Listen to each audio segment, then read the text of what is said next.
শীতাতপ নিয়ন্ত্রণ ব্যবস্থাবিহীন দূরপাল্লার বাসের যাত্রীদের ভোগান্তির সীমা ছাড়িয়েছে পাকিস্তানে। দেশ জুড়ে চলমান দাবদাহের মধ্যে বৃহস্পতি শুক্রবার দুদিন লাহোরে তাপমাত্রার পারদ ৪৫ ডিগ্রি সেলসিয়াস ছাড়িয়ে যায়।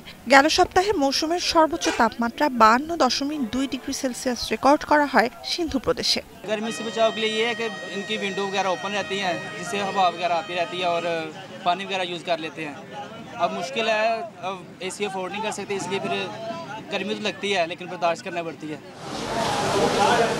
পাঞ্জাবের প্রাদেশিক রাজধানী লাহোরের হাসপাতালগুলোতে হিটস্ট্রোকের রোগী বাড়ছে, জানিয়েছেন চিকিৎসকরা। ২৪ ঘণ্টায় শুধু কয়েকটি সরকারি হাসপাতালেই এমন ৭২ জনকে ভর্তির কথা জানিয়েছে স্থানীয় সংবাদ মাধ্যম ডন।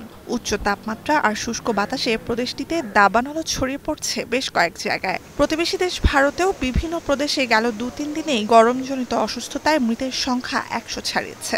দিল্লি, মধ্যপ্রদেশ, ছত্তিশগড়, বিহার, ওড়িশা, উত্তরাখণ্ড, ঝাড়খণ্ড, রাজস্থান সহ ভারতের বড় অংশের ওপর দিয়ে বইছে তাপপ্রবাহ। বিশেষ করে পাঞ্জাব আর হরিয়ানায় রোববারই দাবদাহ তীব্র রূপ নেবে বলে সতর্ক করেছে ভারতীয় আবহাওয়া বিভাগ।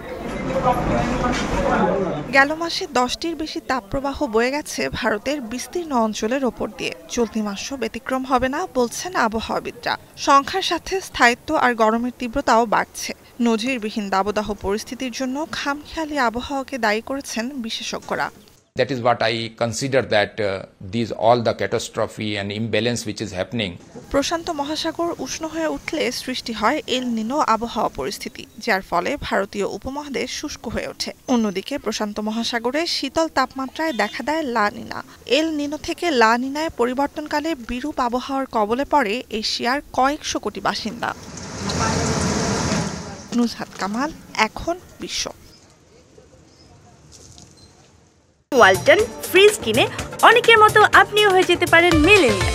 সেরা পণ্যের সেরা অফার।